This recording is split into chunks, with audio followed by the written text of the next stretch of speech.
sustaining Yeah, work. yeah. Okay. So that's going to take another week. Thank or you. so. But yeah, it's pretty much. Do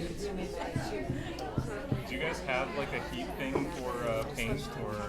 Yeah, we do a combination of They do work very, stripper, very well. sanding, So, and taking baseboards, materials over there and paying them to do it. no, just talk, he said, in a normal voice. Is So, that? Yeah. The next one in. I could be loud. but it's lead. What's that? It's lead, so we don't want to do Right. too much heat. Right, they have those that like thing They that's have like the that- $500 it's like thing. ultra- Yeah, and you actually, I think, you're over there.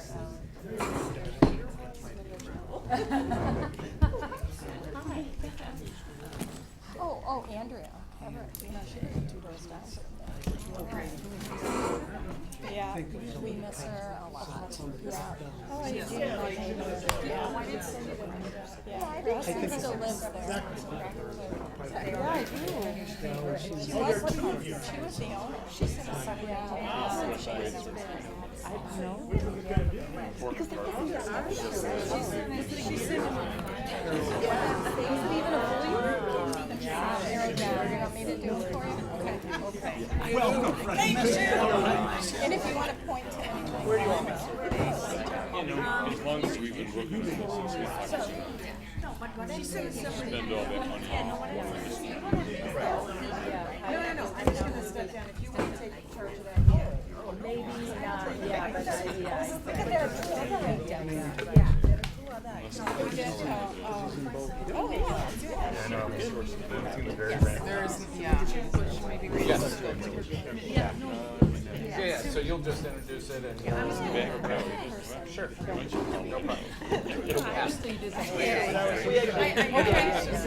Spread out a little bit. It is the right thing to do. Yeah, I don't even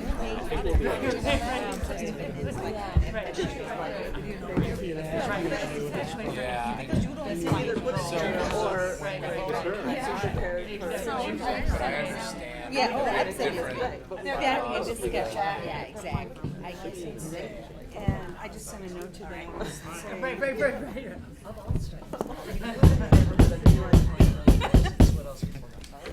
Good evening, everyone. My apologies for the improvised gavel. Welcome to the June 12th joint session of the Ann Arbor City Council and the Ann Arbor Planning Commission for the purpose of discussing the Allen Creek Greenway Master Plan Project. We're very excited to have everybody here today, but even more excited to hear what we have in store for us. So, Mr. Hupy, Thank you, Mayor. As you said, we are going to cover the Allen Creek Greenway Master Plan this evening in work session. We will go through some of the introduction and meeting purpose. We'll talk about the process that we used in the Greenway project and what outreach we have undertaken. We'll present, the bulk of the meeting will be spent on the draft plan, and then we'll talk about next steps and then open it up for discussions. We're covering the Allen Creek Greenway Master Plan. It was a priority for City Council to have this master plan undertaken. We have engaged staff, engaged a consultant to do this work, and we are happy to present the results today. As I said, it was a council priority project set in 2016. It is the non-motorized connection within the community to the Huron River, extending essentially from roughly Stadium back to the Huron River. The master plan is not a detailed blueprint for building the Greenway. It is a conceptual, feasible approach to causing the Greenway to be constructed. We'll cover the Greenway tonight from point A, which is North Main Street, and we will flow southward back against the creek to State and Stimson. And again, I want to emphasize that this is a conceptual plan. As opportunities present themselves during the development phase, the plan will change to take advantage of those opportunities as they occur. I'm also going to ask that folks hold their questions till the end. There's a fair amount of material in the presentation, and your questions may be answered by a later slide. However, feel free to note the slide number if you do have a question on a particular slide, and we'll gladly go back to that after the presentation is done. With that, I'm going to turn it over to Connie Pulsifer, who is the city project manager on this project, and let her introduce the rest of the staff and consultants. Thank you, Craig. So thank you for being here this evening. We, as Craig said, we are very excited to share some draft results with you tonight. The first thing I want to do is introduce the rest of my project management team. You've met Craig. We have Crescent Slotin here tonight. We have Brett Leonard here, and Kayla Coleman from the city in the back of the room. That's the core of my project management team at the city. We also have two members of our consultant team here, Neil Bilodeau. Where are you, Neil? In the back row there. And Oliver Kiley is my counterpart project management person at Smith Group JJR. Also part of our project management team is Quandel Consultants. They aren't here tonight. They specialize in rail and transit. So they brought that experience to the project. Just a little bit about project organization before we get started. We formed a very diverse group, many groups to help guide this master planning effort. It consisted of a technical advisory committee which reached across units in City Hall and also drew on knowledge from our county partners from the Water Resources Commission and Parks Commission and Watts. Our technical advisory committee is really made up of people who bring expertise on parks, streets, utilities, stormwater, the downtown, operations and maintenance, and we, among this group, they understand the inner workings, and they have been able to we've touched base with them frequently throughout this project to make sure that we are on the right track, and they are giving us technical expertise that's necessary for us to move forward. We were fortunate enough in the beginning of this project to have an enthusiastic public. The public has been talking about this project for 15 plus years. And that was to our advantage, because when we put a call out for interest for people to serve on a citizen advisory committee, we got lots of takers, and we didn't turn anybody away. And everyone who sits on our citizen advisory committee agreed to go through the full 2-year process with us, and we have had tremendous representation from boards and commissions, neighborhood groups, the University of Michigan, environmental commissions, the land conservation groups, and many others. So you'll see on this slide coming up all the members of our Citizen Advisory Committee, and we have had tremendous attendance throughout all of our meetings. They helped us reach back out into the community with information about how their neighborhood might feel about a particular item that we brought forward to them, or how the different neighborhood groups would react, and their boards and commissions as well. Just a little bit about the project and how it was laid out. It consists of 4 major tasks. We started our project initiation back in May 2016, and we're a year later now, just finishing up Task 3, which is looking at plan recommendations and strategies, and that's what we're bringing to you this evening. And it really consists of the draft preferred route for the plan and all the components that go into something like this. So we've really taken a deep dive on this to look at many aspects, which we'll go through in detail with you. After tonight, we will be finalizing the master plan based on comments that we've heard. We touch back to our CAC another couple of times and the community, and we will then begin the master plan approval process in the fall of 2017. I'm going to briefly go through the community outreach. It's been very well documented. Everything's been posted on a project page.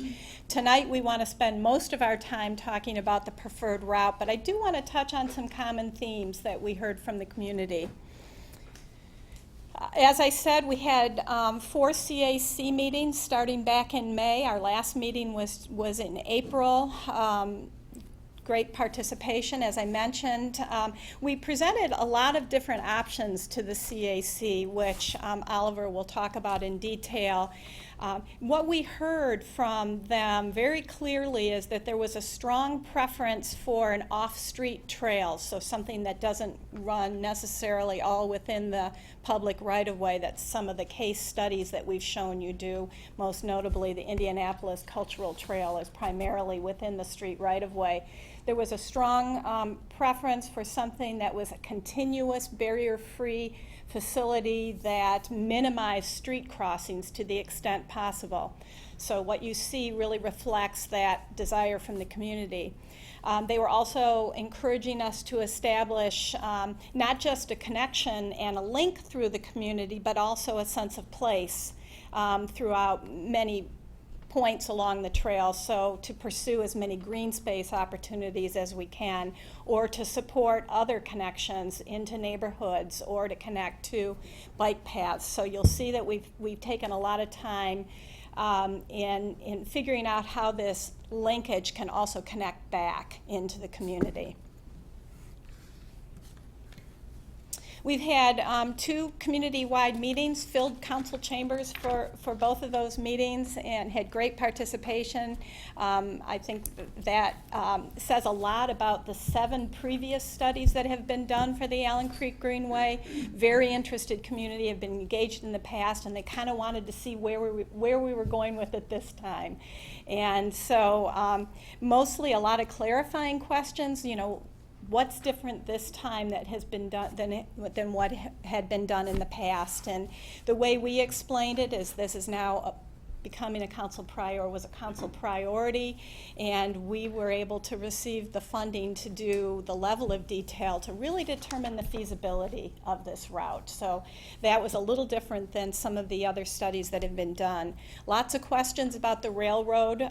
For many, many years, people have envisioned the Greenway to be entirely within the railroad corridor from start to finish, and we've had to talk about other options in the event that the railroad isn't open to that. So there's been a lot of discussion about that with the community as well. We've received excellent coverage from MLive, and so I think that's another reason we've gotten so many people who've come to our community meetings. In February, we had a very intensive, February 2017, we had a very intensive month of stakeholder meetings. We pulled business organizations and commercial neighborhood groups together, and their interests really centered around how is funding for this going to compete in some ways or complement funding or other projects that they are working on in the downtown, and this idea that whatever we do needs to coordinate with ongoing projects. So you'll see us talking about that and how we're coordinating as well. Meeting with boards, commissions, agencies, and public nonprofit groups. Again, another desire for an off-street alignment. Acknowledgement all along the way of the challenge of staying within the railroad corridor, and some interest in, if we cross over streets, how do we handle those grade changes so we're not bringing people up and down, sort of like a roller coaster through town. Residential neighborhood associations and environmental organizations were interested in how this relates back to their own neighborhood, how they would actually get on the trail, and property access. University of Michigan, also a major stakeholder in this process. Contacts that we've worked with at the university see limited opportunity for allowing trail on their property at this point. They did not see the trail as meeting a transportation demand that has been unmet for either their students or their faculty, and showed a preference early on in the process for making improvements on State Street and Hoover rather than an off-street alignment. You'll see when we go through the preferred route that we're crossing some MDOT roadways, Huron and North Main, and the MDOT Railroad. So we met with both the Street and Rail Division, and really didn't see any major issues with bridging over the rail or either of their roads, as long as we can provide the right required clearances and meet the engineering standards. So they've invited us to submit a design proposal to them for further review. We've also met with Watco companies and Ann Arbor Railroad. The rail is owned by Ann Arbor Railroad, and Watco Companies is a national company that is their holding company. So that's how the ownership works. Watco has told us that they have no precedence for rail with trail with any of their holdings throughout the United States. And they're primarily concerned with safety and liability. They've been very clear about that. We've communicated that with our CAC at every meeting. Early on, they had seen some options that showed the trail mostly in the rail corridor, and there's some significant concerns from their end on that being the case. So they were glad to see us come to them with an option that minimized use of the rail corridor, and we'll show that option to you tonight. And we'll talk a little bit about next steps with Watco after we're done with the preferred route. We've been working very closely with the Allen Creek Greenway Conservancy, developed a partnership which Mr. Lazarus will speak to a little bit more tonight. There's been lots of enthusiasm, as you might expect, from the board members. They've been working hard on this for years, and to see it progress like this has been exciting for all of us, I think. They're doing the good work that a conservancy is set up to do. They are providing some contacts for us and talking to property owners, and they're also doing a branding and website rollout, which I included in your packet, a communication about their branding for the trail. We've spoken to many, many property owners along the route, and the majority of those property owners are very supportive of us showing a line in the master plan on their property, but that doesn't mean yet that we have agreements from those property owners. That would absolutely need to be a next step, but just the idea from these property owners is that they feel that a trail is a benefit, not only to the community, but to their property and their property value.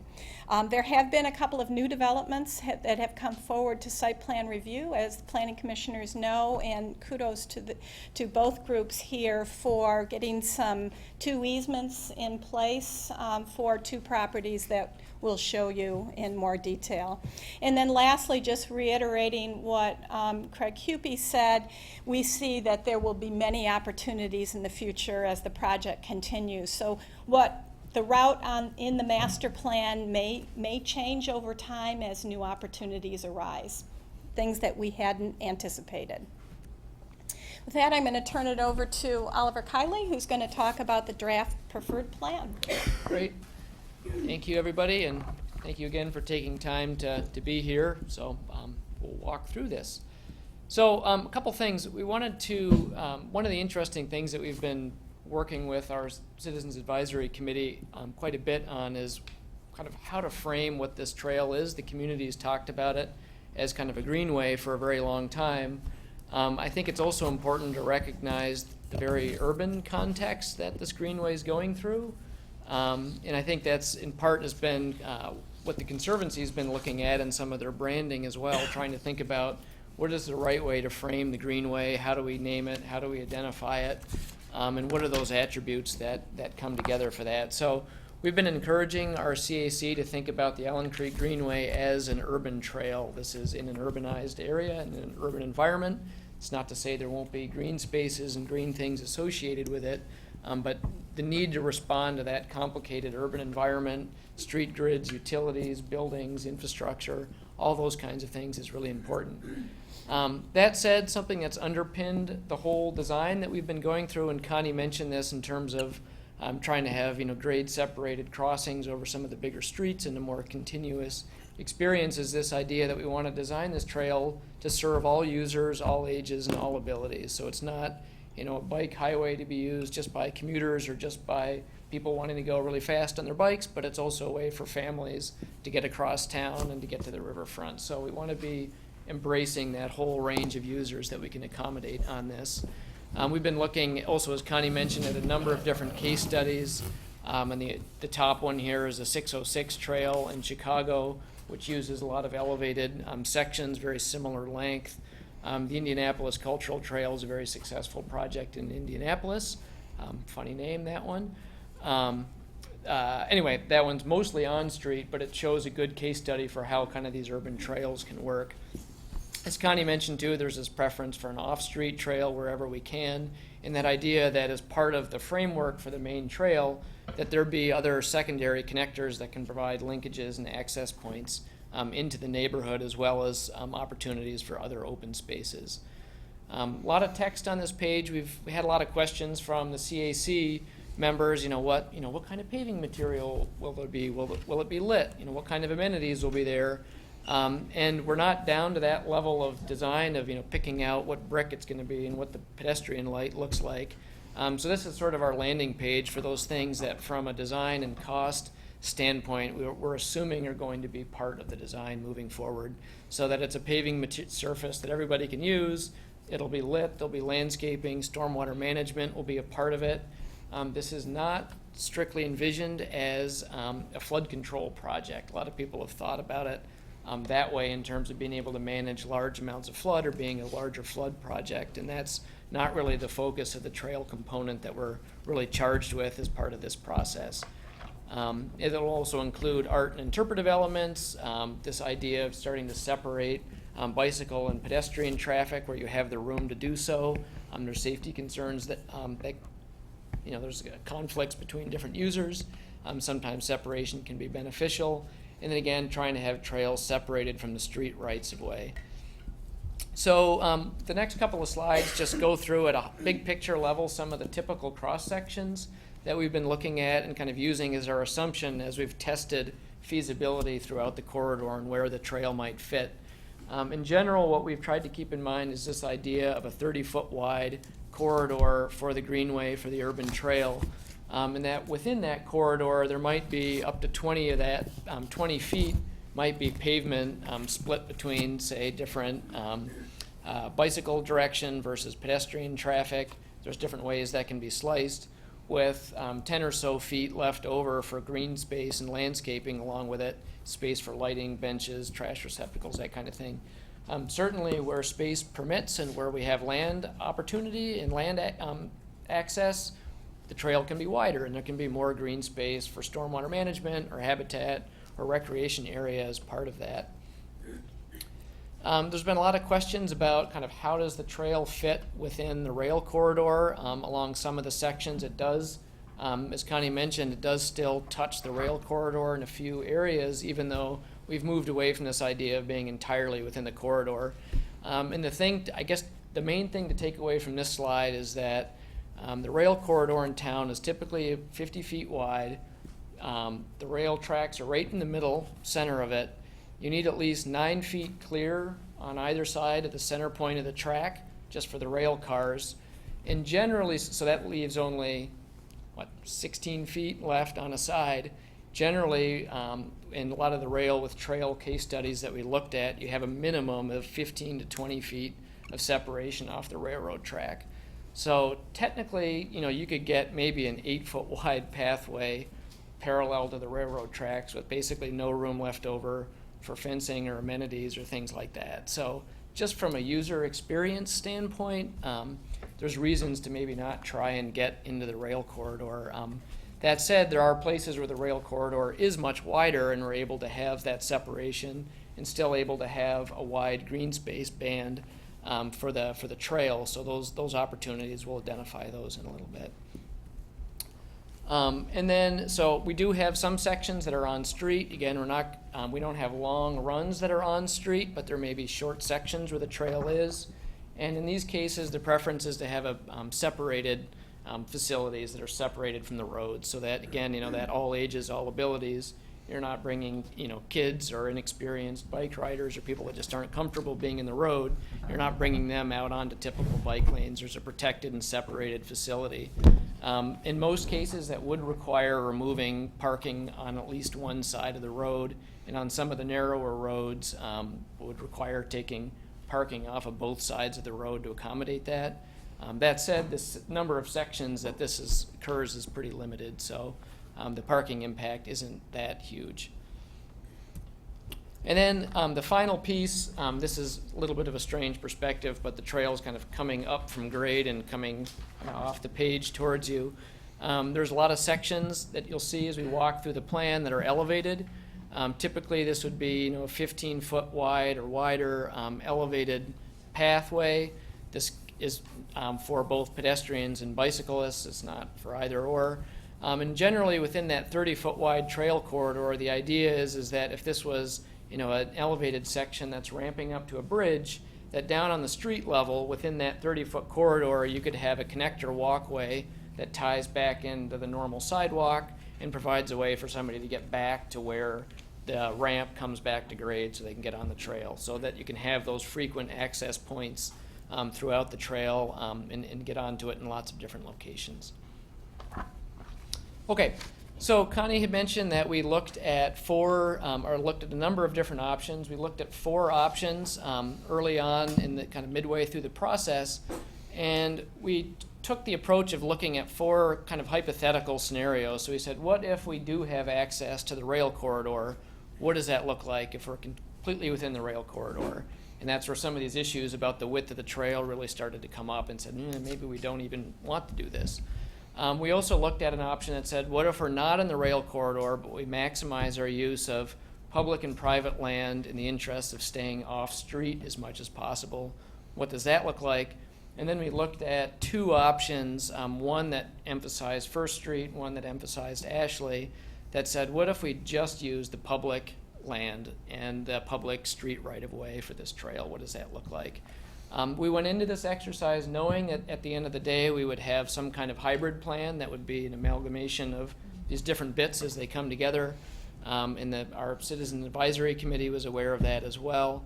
I'm not going to go into the details of the assessment that was done, but we looked at a broad range of criteria, went through those and helped vet those with our technical team as well as with the CAC. Looked at just a big range of factors to kind of see, what are the pros and cons of these different approaches, and we even broke that down to individual segments along the route to start to see, well, here's a segment that, really makes a lot of sense in this one. So we used that feedback and input to start to stitch together this hybrid plan. So ultimately what we developed, and we're going to zoom in on this map and walk through it piece by piece, but we developed what we're calling this draft preferred plan, which is really a framework plan that sets out a strategy and a roadmap for how to pursue implementation. And I'll talk about what that means a little bit more on the next slide. But really there are a couple of key factors that this considered. And so it really thought first and foremost about feasibility. So is the route from an engineering and land acquisition standpoint something that seems feasible that we can get to, that we can get the trail through there? This desire for continuity and that kind of being able to bridge over challenging streets or barriers, thinking about user experience and safety. What are those connections to key community assets and destinations? Are we making sure that we're tying into other parks or into commercial centers or things like that. And then what are those unique experiences or landmark opportunities that we might be able to create or tap into along the way to really make this an exciting trail for everybody. So a couple jargony terms to keep in mind here, and I'll refer to these as we go through. You'll see on the detailed plans in various different colors kind of a big fat line. That is what we're calling the primary trail alignment, so that's the kind of main spine of the greenway.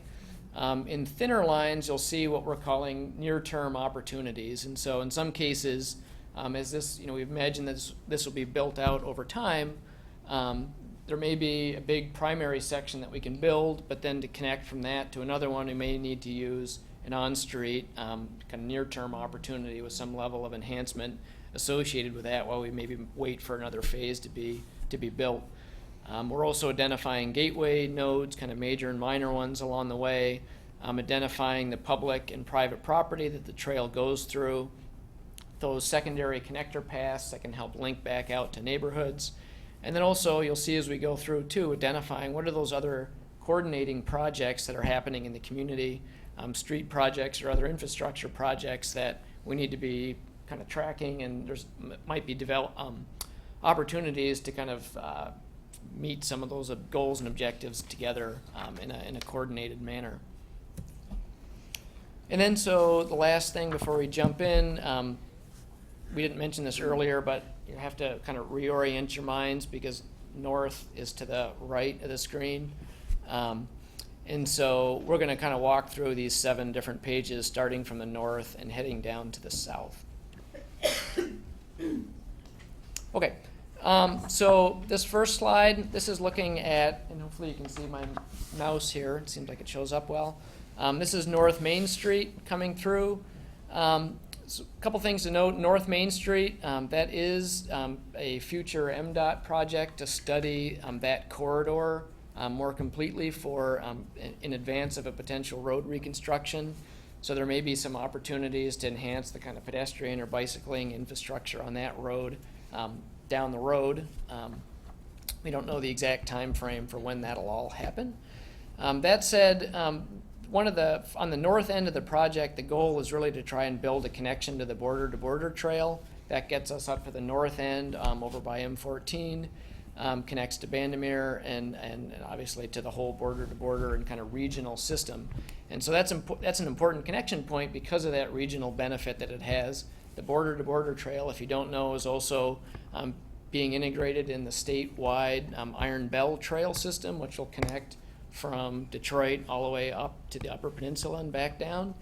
So there's a very significant opportunity for the Allen Creek Greenway to really tie in directly to a statewide trail system. I don't want to spend too much time on this slide. I'll just mention that one of the ideas that had floated out that we didn't want to completely discard, but we wanted to keep kind of in our back pocket, was this idea of doing an enhanced trail through Bluffs Nature Area, kind of separated from where a lot of the dirt mountain biking trails are, with an opportunity to do a pedestrian and bicycle bridge over North Main Street through along the edge of some private property and then ramping back down to meet the border-to-border trail in Bandimere Park. So that's not a primary trail alignment, but that's an idea that we don't totally want to lose track of. There's definitely some interest in that. I'm going to shift down to this point, though. So just to orient you, again, here's border-to-border trail. This is where Argo Dam is. So this is the messiest slide, so the other ones get easier, I promise. A couple things going on this one. One, I'm sure you're aware of the tunnel, the flood relief project that's being in the engineering phase right now. That's going to be tunneling under the MDOT rail berm and adding a pedestrian tunnel as part of that as well. So one primary part of the trail is to create a connection to that tunnel. The idea is that we would build the trail adjacent and parallel to the existing railroad berm and actually cut into that berm with a retaining wall and shift it over. This would get you right down to Depot Street and Fifth Ave, right near the train station, right across from where Casey's is. And that could be kind of a gateway point. You could enhance that crosswalk across Depot Street, makes an easy connection into Wheeler Park. On the other end, it comes out through DTE and connects over to the Argo Dam and the Border to Border Trail. From here, this portion of the trail would be enhanced, and there would be, the idea is to build a spiral ramp. It makes about 25 feet of elevation change, which is what you need to get over the railroad tracks, the MDOT railroad line. This would, so it does 1.5 rotations, comes up, and there could be kind of a gateway, signature gateway bridge, crossing over the railroad line and crossing over North Main Street and landing right at Wilt and Sunset. And so there's no need to ramp back down. Once you get up high, you're basically at this Wilt Street grade right there.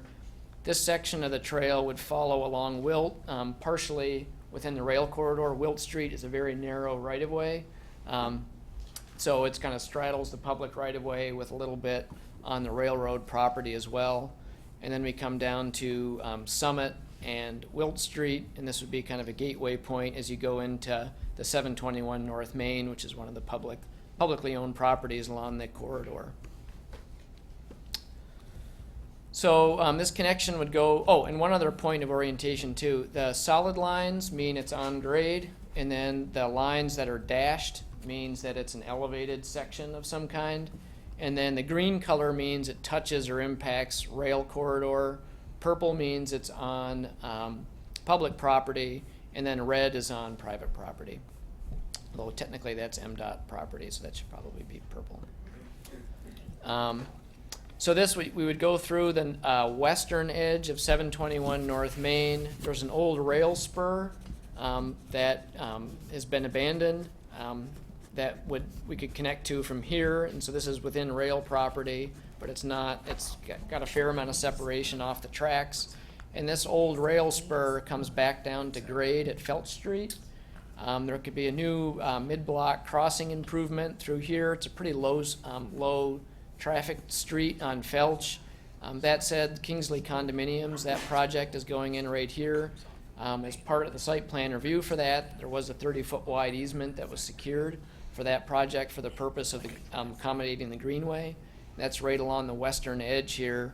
And so the interest in doing this is this creates a very straight section with this straight crossing point right into where that easement is to get you out over onto First and Kingsley.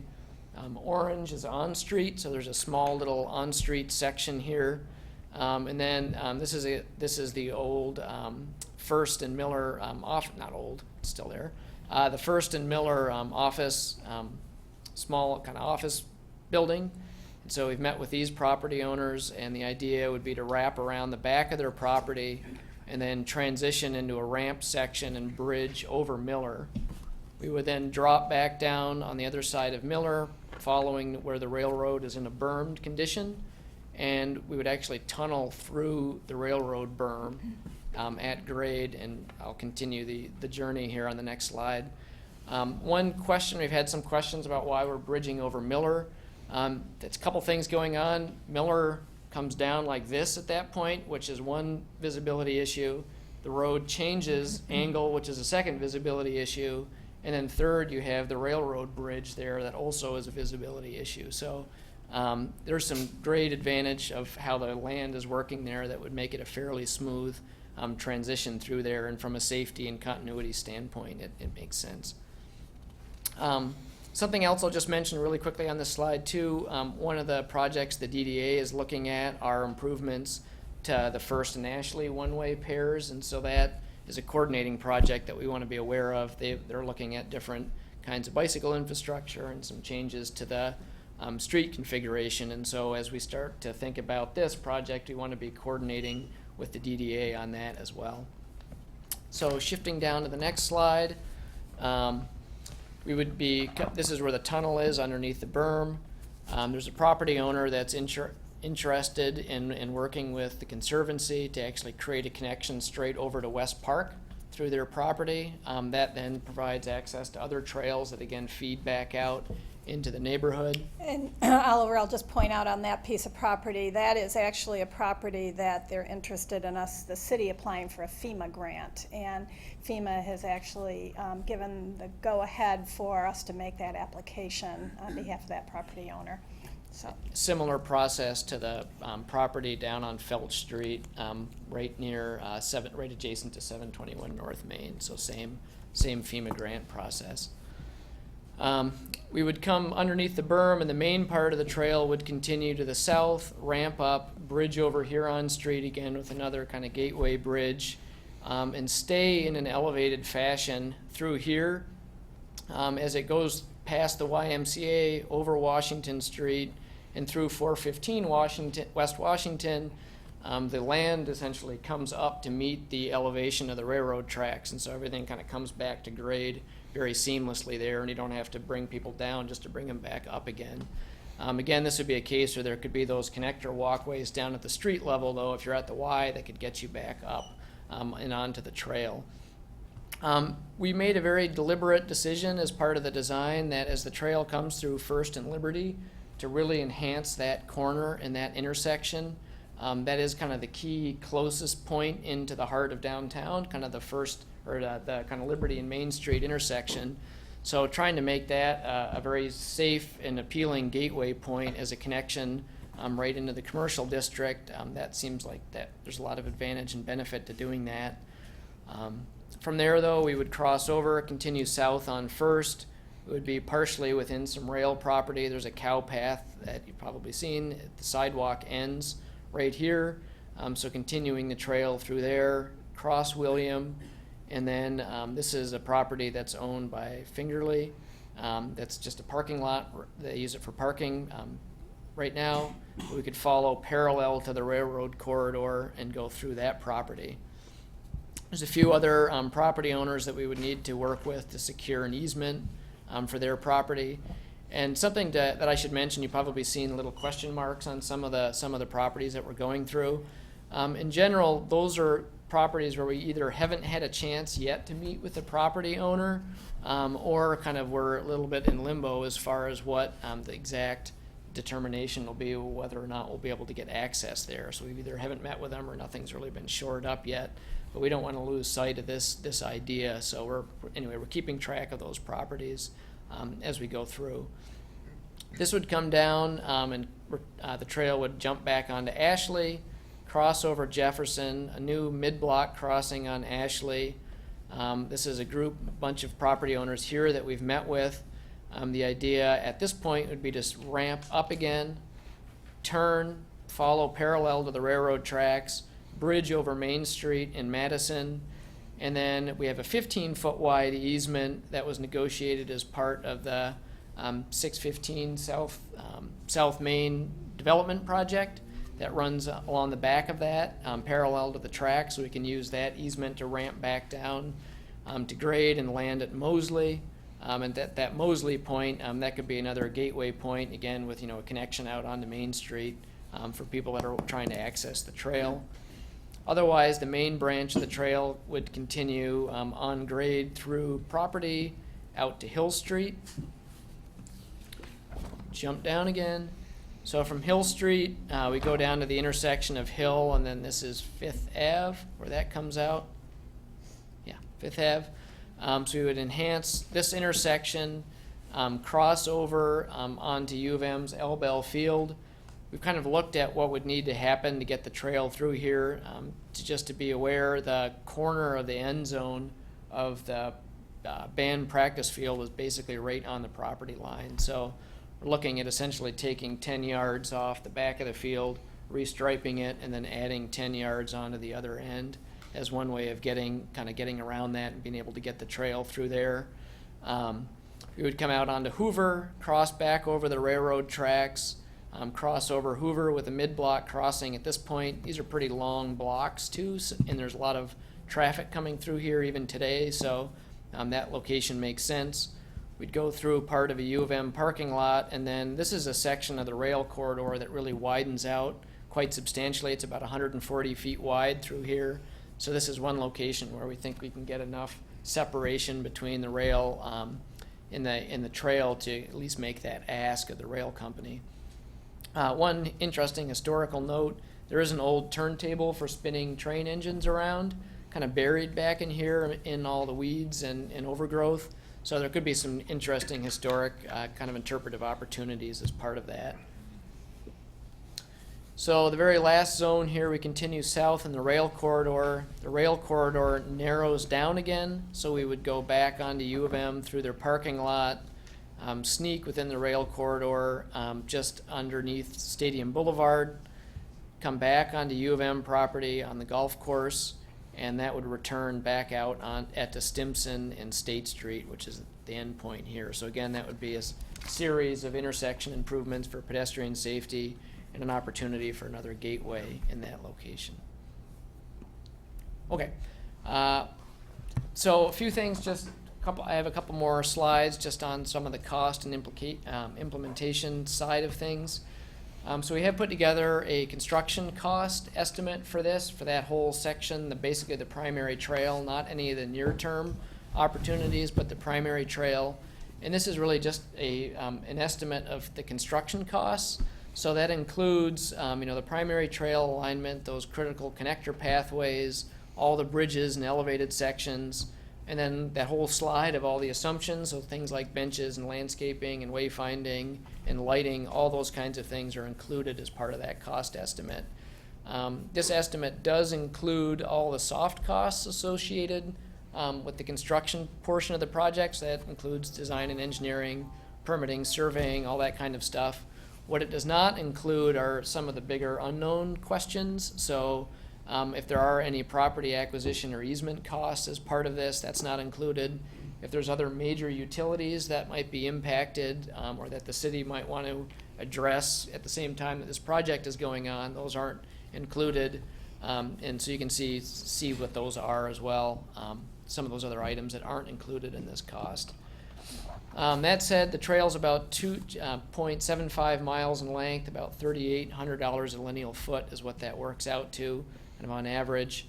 We took a look at that in comparison to some other case studies just to see, are we in the realm of what makes sense and compared to some similar projects.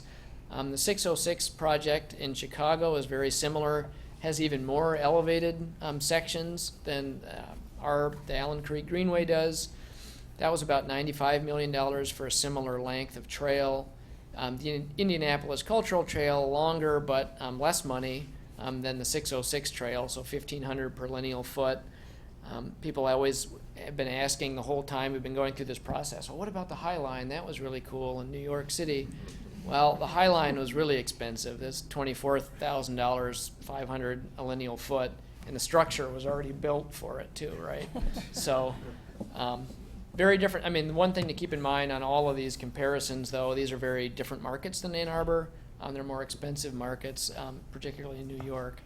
So overall, we feel pretty confident in where these costs are. Certainly, those are going to change as the project continues to move forward and specific pieces come online. So with that, I would like to invite Mr. Lazarus to talk about the potential implementation strategy. Connie, thank you.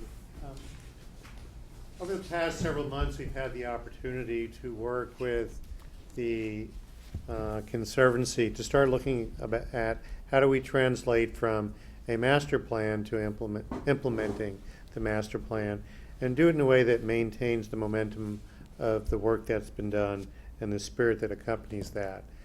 So our conversations really have focused on developing a business plan, and that consists of several parts. There's an overall governance approach, how to finance the plan, then finally the implementation, which includes some project phasing. On the business side, our goal, or on the governance side, we're looking at a partnership, a public-private venture with the Conservancy. And we've looked at a lot of structures, some of which initially didn't pan out because they weren't allowed under Michigan statute. But we have gotten to a general feeling that we'd like to have a partnership that's governed by a board with members from the Conservancy and the city. We develop an operating agreement with the Conservancy as the managing partner. That means they take care of day-to-day business. The city certainly has a role in major decisions as well as approving the annual operating budget, but annual maintenance contracts, things that deal with day-to-day operations would be under the authority of the Conservancy as the managing partner. On the financial side, we'd like to establish a dedicated and reliable source of funding, both for design and construction and for operations and maintenance. You know, we're talking about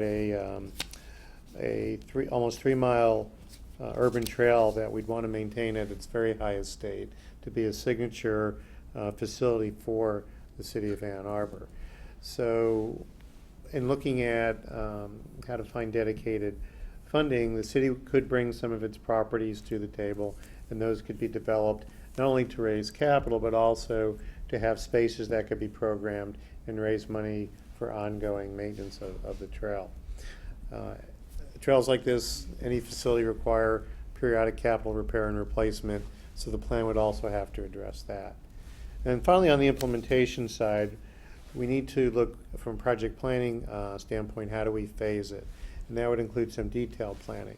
I'd also want to remember that actually last summer we looking at planning of phase 2, which would extend the trail southward past its end at Stimson. So we'd want to take that up as well. There are a lot of models that, or a lot of trails and conservancies that follow this model.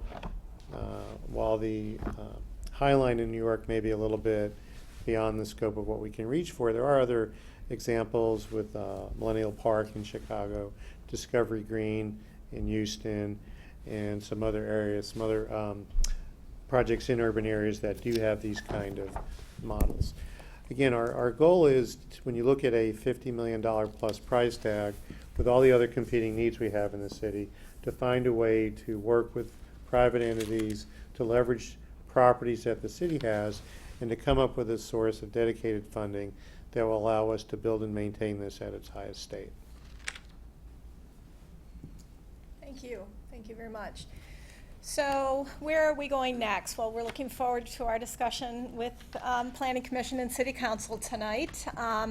We are in the process of preparing a package for Watco Company and Ann Arbor Railroad to review, provide us some feedback on. So in detail, we were going to be showing them cross sections of what our asks are, those green lines on the plan, and explaining to them what we're looking for. We plan to meet with them and review this package, and don't expect necessarily to get an answer from them before this master plan is complete and hopefully adopted, but at least we are developing a relationship with Watco and Ann Arbor Railroad, which we think is very positive, a direction to go in. Still working very closely with the Allen Creek Greenway Conservancy and providing them some materials for their branding and rollout, and supporting materials for funding, setting up some funding mechanisms. We have a fairly aggressive approval process timeline in the fall, in which we'll be meeting with almost all the city commissions and the DDA and presenting this before we bring it then to the Planning Commission and for their recommendation, for their adoption actually, and then it goes on to City Council because it will be adopted as an element of the city's master plan. So that's the idea. We have a CAC meeting coming up in July 19th. Those are public meetings, but they're also working meetings, and that's from 8:30 to 10:30 in the morning at City Council chambers. And then we have a full project schedule that explains our upcoming community-wide meetings, and we post all the proceedings from those as well. So that, we welcome discussion and any questions or comments you might have. We have the full team here to engage in conversation with you. Thank you very much. That was outstanding. I'm sure there are many questions that we have jointly and separately. Just as a matter of setting the ground rules, if we can, as some folks know, there is a City Council special meeting called at 9 o'clock. And so it's a little before 8 now. I'd like to run questions here among the group until the later of when we're done, or 8:45. At 8:45, if we could, we have an opportunity for public comment. We'll have public comment and then close out the work session and move swiftly into the special meeting for city council. Does that make sense? Excellent. So, questions, please. Please, Commissioner Woods. I have a question about the University of Michigan piece. Because at the very beginning, or near the beginning of your talk, you spoke in terms of what sounded to me like a no, in terms of the university's interest. And yet, as I look at our preferred plan, the plan does indicate that there would be using or going onto some U of M property on the south side. So did the committee decide to go ahead and put that in with the hopes that we would eventually be able to work with the university, or is the university at least amenable to those pieces of it down by the golf course? So I'll address the first part of that question. We have two university representatives who are part of the Citizen Advisory Committee meeting, and we worked with them from the beginning. Craig, if you want to address the latter part of that question.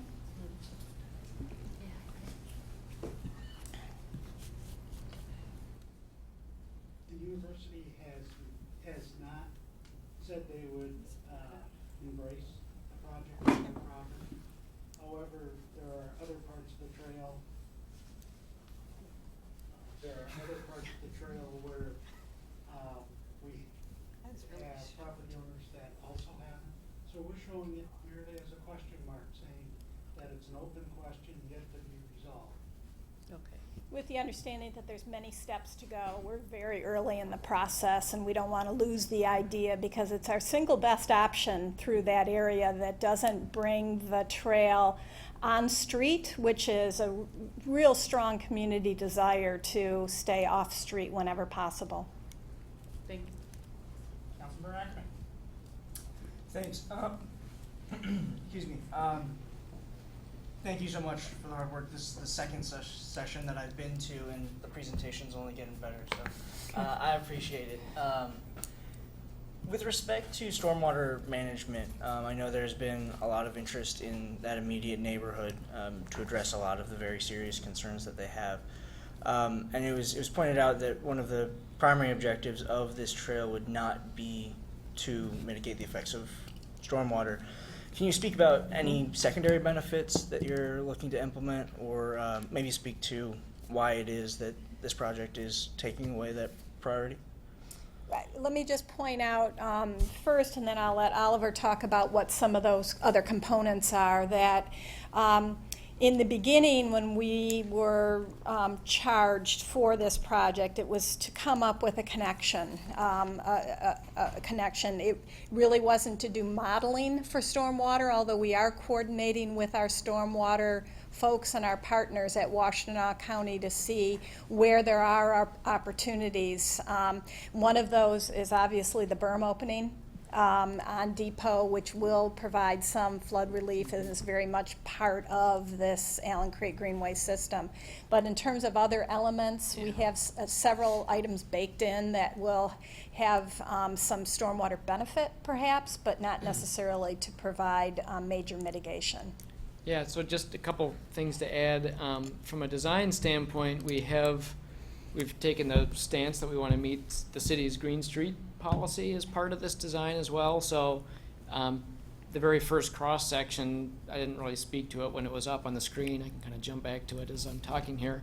But one of the ideas is that all the paved areas of the trails, either through bioswales adjacent to the trail or through maybe infiltration pavers along the edge of it, that we would be able to collect that runoff and at least, if not fully infiltrate it, at least store it, perhaps underneath if there's not room, or in a bioswale or something parallel to the trail.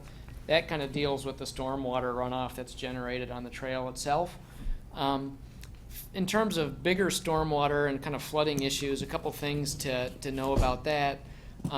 One is there's not really a lot you can do when you're already in the floodplain to minimize flooding. That's really a watershed-wide strategy of trying to reduce and infiltrate as much of that stormwater in those upland areas as you can. Once you're already down in the lowland area, unless you dig a really big hole somewhere, you're really not able to actually store and really change that floodplain. And as Connie mentioned, the scope of this project didn't include the kind of hydraulic modeling and things like that that would be necessary to really address some of those questions.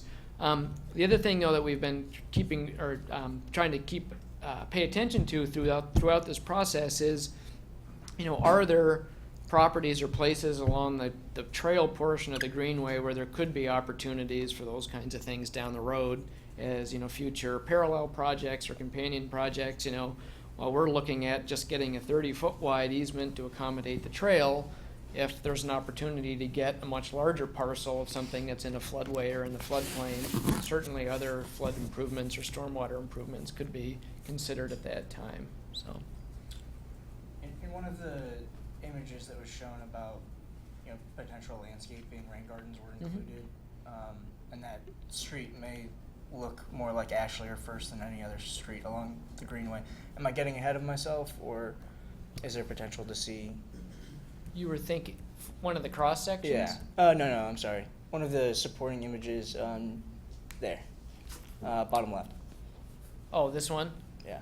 Yeah, that could certainly be things like that, along the on-street sections, or even if that was an off-road section of the trail, to have a bioswale that's 8 feet wide or something like that. That certainly has been assumed that something like that could be part of the design within that 30-foot wide corridor. Thank you. Yeah. Councilor Malone. Thanks, and thank you very much. I want to compliment you and your team, your entire team, on the work that you've done, and this presentation tonight, the narrative, the benchmarking were all just outstanding and well prepared, thorough, very informative, and it gives the kind of detail that we were all hoping for, and so that we can really envision what this is going to look like. And so to Ms. Pulsifer, Smith Group, JJR, there was another consultant, all the city staff that you called out, job's very well done. So thank you very much. Thank you. Then just a few questions on the let's see, the elevated walkways and bridges. There was an Ann Arbor News story that covered this thoroughly. It was a couple weeks ago, and it included the linear feet numbers for the elevated portion of the trail. That was at a little over 3,700 feet, and the bridge portion another 900 feet. So I don't know if those numbers are still directionally accurate or not, but if they are, about a third of the trail sounds like a third of the trail would be above grade.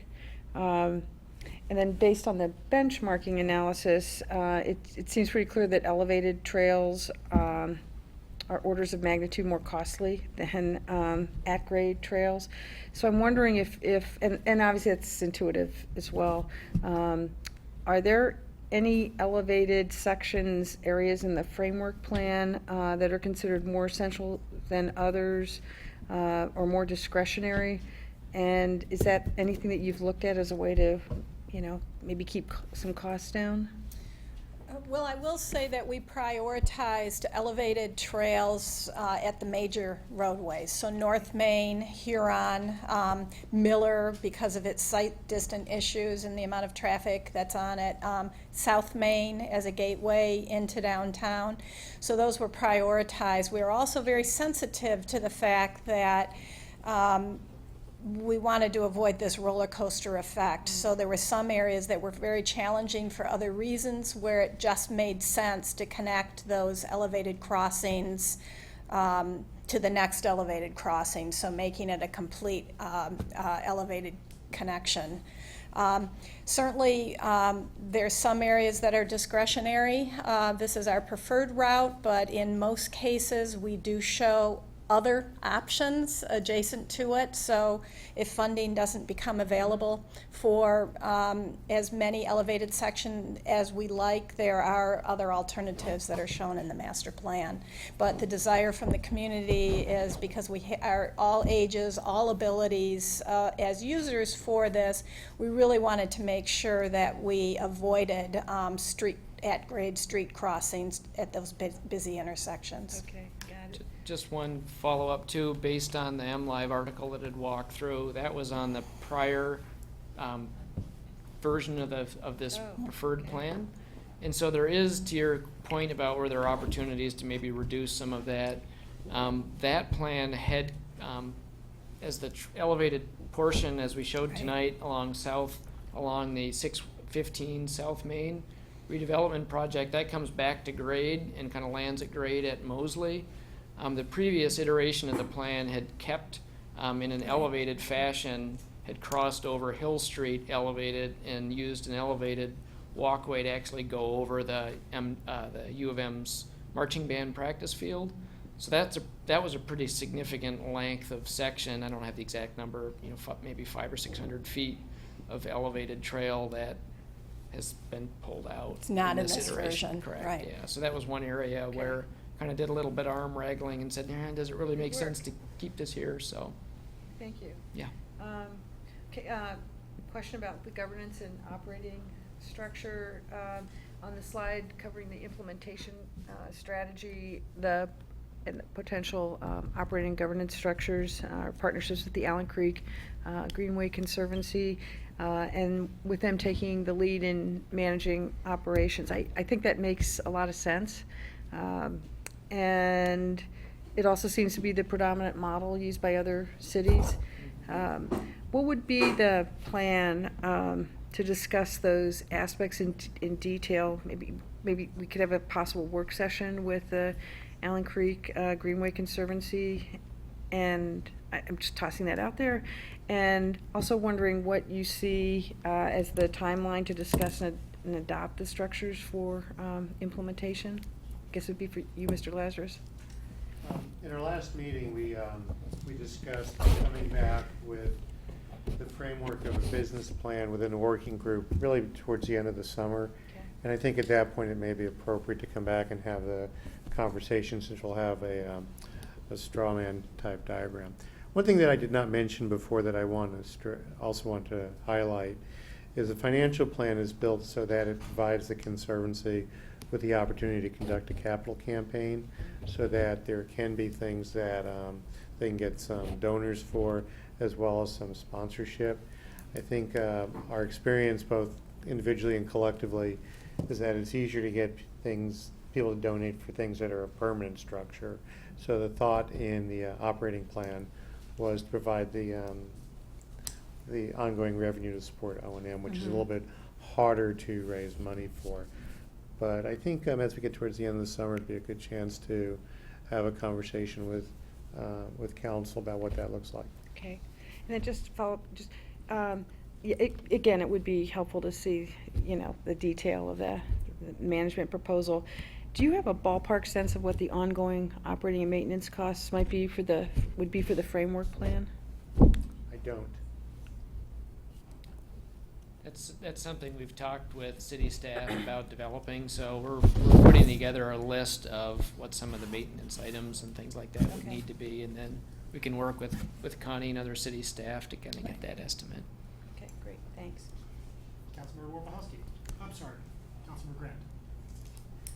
Thank you. I'd like to build off of Commissioner Wood's comment about the university. Early on in the process, I seem to recall that there was a stronger partnership with the university, that they seemed to have a more positive view of the project, and that Conservancy members and others looked actually at the university not only as someone who would contribute land, but also an entity that might be able to help access funding through donors or contributions. So I was wondering what changed. So, make sure I understand your question. When you say earlier, did you mean before this master plan effort began? Yes. So in this 15-year So process. I can't say that I'm familiar with those conversations before the master plan, so I can't speak to that. I can't speak to the original conversations that they had, but at the very beginning of this process, the university was very open to becoming part of the process. So being included on the Citizen Advisory Committee and participating in all the meetings and workshops with us, they participated every step of the way. Yeah, that's just why I find it surprising, honestly, that they're all of a sudden seem to be doing a little bit of a 180 here. I also just want to, I really appreciate the point about this being an urban trail, because I think it gets framed as a park more than a trail. So it seems like there was a little bit of conflict within some of the advisory committees. Do you feel like we're now moving to the point where we're really conceptualizing this as a trail with some recreational amenities along the way, as opposed to a park? I would just say that some of the Citizen Advisory Committee members, not so much conflict, but challenged us to look for opportunities to make this a place as well as just a trail link. And there were very many opportunities along the length of the trail to do that. Now, expanding the trail into a park is something that we hadn't, we didn't develop that as an idea, and I feel that many of the advisory committee members understood that through the process. Early on, I think, the group came to us with a vision, that was 15 years in the making of what this might look like. So since we were looking at the feasibility of this and to understand it in more detail, I think a lot of our conversation with the CAC was us understanding what their needs were, but also us helping them understand what's possible along the length. So bringing on a lot more parkland was not something that we said was terribly feasible through this process. Well, I know there were many superlatives offered by Councilmember Lum, not surprisingly, so I'll spare you, but I do appreciate the process. Thank you. Just one other thing to add to what, if that's okay, to what Connie said too. I think, that we were very clear that, as part of this process, to try and create kind of a separation between, particularly on some of the city-owned properties, what do we really need for the trail so that we can make that the facility, the best facility that trail can be? In conversations about how the balance of those properties might be used, there's a lot of discussion, as I'm sure you're all aware, about how those properties could change and what they might be, and who knows what happens to them. So we didn't want to tie this process specifically to what happens on those properties. We want the trail to be compatible and harmonious with whatever happens on those, but not be linked to those, because that's going to kind of slow down the ability for this to really move forward. Right. So, yeah. Councilmember Warpahowski. Thank you, Mayor Taylor. Following up on the conversation about the distressing lack of enthusiasm from the University of Michigan. So when I look at how the railroad and U of M corridor are used now, on game days I see a large amount of trespassing by visitors to the U of M facilities, many of which are U of M students, which to me strikes me as a problem for both the University of Michigan and for Watco from a liability perspective. It would seem to me that the possibility of putting a dedicated trail that would have the appropriate safety fencing and so forth to prevent that kind of trespassing and create an alternative, so it wasn't the attractiveness isn't quite the right word, but to create that safe and legal alternative would be very attractive to both the university and to the railroad, especially on that portion of the proposed trail near the athletic campus. Were these liability mitigation possibilities explored with the railroad and with the University of Michigan, and how were they received? We had many discussions with both the university and Watco and Ann Arbor Railroad about the rail being used. There's a lot of photographs of it, so it happens and everybody's aware of that. Watco whose response to us is safety and liability is their biggest concern. So yeah, they're concerned about the trespassing as well, and they want to be a good neighbor. They want to make sure that their corridor, it doesn't represent a nuisance in the community. So I think in the package that we present to them in the areas that we are making an ask, you know, we will continue to reinforce the argument that it's going to help. We can actually put up some fences to stop the trespassing in some areas. So I think you also asked about the University of... Since often it's university guests and students. And we had discussions with the university about that too, and they acknowledged that there are patrons to their athletic events who are using the rail corridor, and of course, you know, they're concerned about safety and liability as well. Okay. And then you mentioned, as you described your preferred, the final preferred corridor, you identified that there were some sort of stages where we might use this as a stage one and then move on to before we're able to get the final land access or the final funding for some of the high cost capital elements. Can you briefly go through what some of that initial, or what do you see as the most promising first step while we go through the land acquisition and capital acquisition to start to Mr. Lazarus's concern? You know, people like to see things that they can put money into a permanent structure. Also, they like to see that there's a there there. And what are some of the early wins we can develop to build enthusiasm to say, we're not just talking about it this time, we're actually starting to build something. Sure.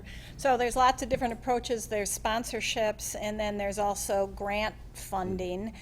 From a grant funding perspective, we believe that the north section of the trail, as it connects to the border-to-border section, is probably the most fundable because it makes that connection. From a sponsorship standpoint, we intend to put together sort of a kind of a character areas zones so that potential sponsors can identify the areas that they're most interested in or the structures they're most interested. But I would turn to you, Mr. Lazarus, to see if you want to add anything to that. I think starting on the north end is what we've pretty much envisioned.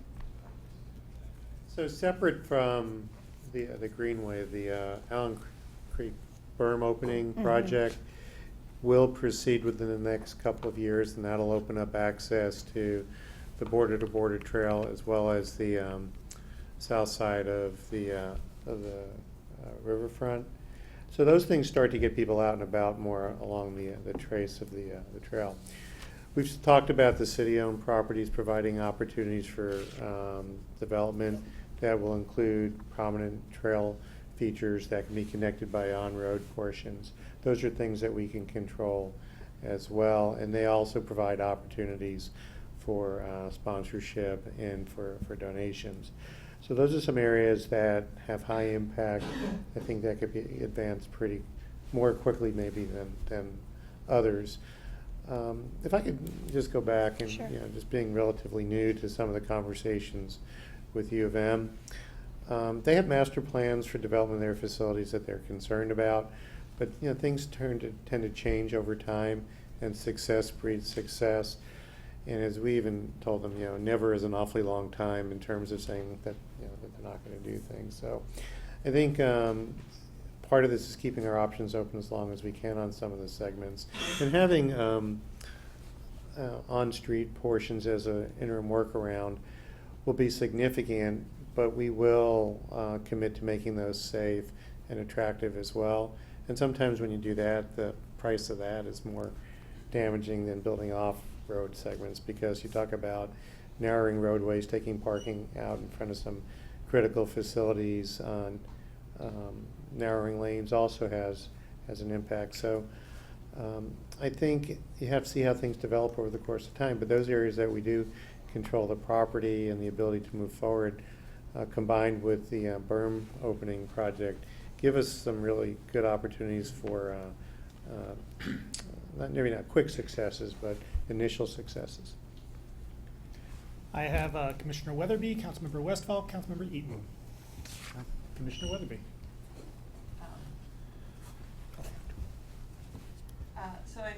been talking a lot about U of M, but one question I had, and I know there was some interaction with a class, but has there been much student input in this, sort of as a separate piece from the U of M? Because I do know students have a lot of power with the U of M, and if they say, well, you know, this really doesn't go toward our constituency, essentially, you know, our faculty and our students aren't terribly interested. I think when students particularly say they are very interested, that can be a very big thing that changes the university's mind. And I know that there was some interaction, but. Well, the primary interaction came before the master plan, and this was right off the heels of the Green the Way report that was done by the class, and they had a lot of student interaction. So it helped inform our kickoff on this. Did we have a lot of students attending our meetings? Not so much, but I think we had a few. So no, throughout this process, we haven't had the level of interaction that there was before in the previous reports. And then I know this has been built in, but one of the things I noticed with the connectors is with accessibility and the whole trail, but also especially those connectors how does that work for accessibility if you're in a wheelchair or you have strollers or what sort of Sure. Yeah, as we've been laying out the dimensions for things, we've been following all the ADA and kind of universal design guidelines for slopes and things like that. So those connectors, all those access points would be ADA they sort of look accessible. like little swirly, you know. Yeah, there's different ways of handling it, but they would all meet those requirements. So. Right. Yep. And then with those connectors and along the whole length, a lot of this is preliminary. And at what point is there sort of like, I noticed the Main and Madison one, I think it was slide 33, did not have a connector right at Main and Madison, and I can tell you there's a lot of traffic right now going to the dairy, and that, you know, not having a connector right there would be. Yeah, so I can touch on that briefly. So the dairy, for those who don't know, is right here. So as far as the idea with this point is that, well, just to step back, one of the main reasons why we're elevated through here is not only just because of the traffic volume there, but just the amount of real estate on the sidewalk is incredibly limited through there. So even, you know, to put, say, you know, a stairway ramp or something down here would basically need to be on private property to even be able to fit. Otherwise, you're, you know, building a ramp on top of your sidewalk with no way to get around it. So there's a real physical limitation there. As far as kind of getting onto that goes, you know, if you were to be at the dairy, the idea, the distance from here down Madison across Main Street to get onto the trail, it actually would be easier to just walk down Ashley and get on at that point. So it's sort of a similar distance in that regard. We've talked all along, particularly with the more recent development on the west side and the project currently going in here, that down the road, does Mosley get looked at to be signalized, maybe with a priority for pedestrian crossing or something in some fashion through there, so that you could have a crossing point there for people that are maybe coming from the southwest direction, that they could cross at Mosley and get onto the trail that way. So that's kind of what, those are some of the things that we were looking at for there. And also, I don't want to focus specifically on that Sure. one. That was just one that I noticed. But sort of down the road for each section, does there then become another sort of participation, or is it sort of your best assumption and then figure it out later? Or, what's the kind of process as we get more and more focused? Well, this would be a master plan, and the next step would be to determine which sections we work on first, and then there would be preliminary design. So then we'd get into a lot more detail about how it would actually work and function, and then it would proceed into construction in those particular zones. You probably wouldn't do the preliminary design for the whole thing right off. And there may be some opportunities that arise on either private property that we don't know about yet, that could help sweeten the route or cause us to realign in some way that makes more sense than what it looks like today. Right. And then I just had one more, maybe for Mr. Lazarus. So sponsorship, would that be naming rights? Is it benches, adopt a gardens, bricks, any combination? Is it sort of up in the air? I think it could be any combination. Councilmember, Councilmember Westfall. I'd like a brick. So thank you again, team, for this great presentation, and also, for the citizen volunteers, many of whom are here tonight. I mean, none of this would have happened without you, so we're all incredibly grateful. A couple of questions. One has to do with the rationale for getting this plan together, obviously, other than just needing a roadmap and having all the routing options, was also grant applications. Is there some kind of structure or staffing potential to have somebody handling grant applications and managing those grants? We have to identify the grants first, and that will be part of this next step, that we start to look at some options out there. Has staff been identified for that? No, but once we identify them and understand the time frames and deadlines and which section we're going to be working on first, then they would staff would appropriately be assigned to actually apply for those grants. Okay, thanks. And I recall from a really early draft of this discussion, there was a concern about ensuring eyes on the trail and looking at, it won't really be useful if it's kind of a desolate area and there's no residential or commercial development, particularly right proximate to it and facing it. So I know other cities have gone through a process of looking at financing tools also. You mentioned the desirability of having this trail near your property, and I'm thinking along the lines of TIF district potential or something like that. So we have a funding mechanism in addition to ways of directing that funding to make sure it's sustainable. Is there, and those things take a long time to create. Is that part of the mix in going forward? I'm going to turn to Mr. Lazarus. It's a lot in that question. I'm trying to think how best to answer it.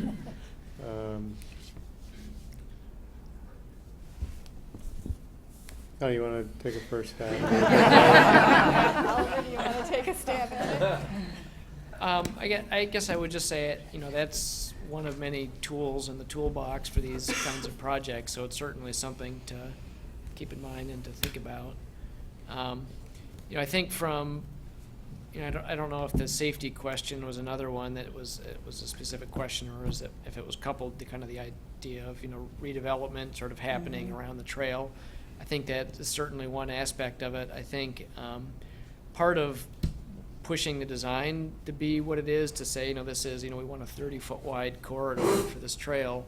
A lot of that is in response to the need to, have it be something that's open and visible, that has some width to it, so you're not, going through a narrow little corridor right tight to a building or with fencing, kind of blocking you in. So, and in a lot of the sections that are kind of in some of the back of house areas today, those tend to be where a lot of the elevated sections are, which provide some physical separation off the street. And when you couple that with lighting and things like that, that should help certainly from a safety standpoint. So there are design guidelines for building these kind of facilities in urban areas, and I know that, I'm sure Craig's been through some of that. I've been through some of that, where concerns are everything from lighting to people sleeping under the elevated portions.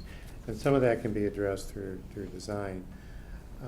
When you look at urban trails that have been built, and one end on the High Line that was there a month ago, development has sprung up around the fact that the elevated sections are there, and it becomes part of the design for new facilities. So that's something to look at as well. And from a maintenance standpoint, part of the reason we are looking at an operating agreement with in terms of a public-private venture is part of that could be providing funding for guides and some sort of other, also serve as security purpose. So I think it all depends on how the trail goes together.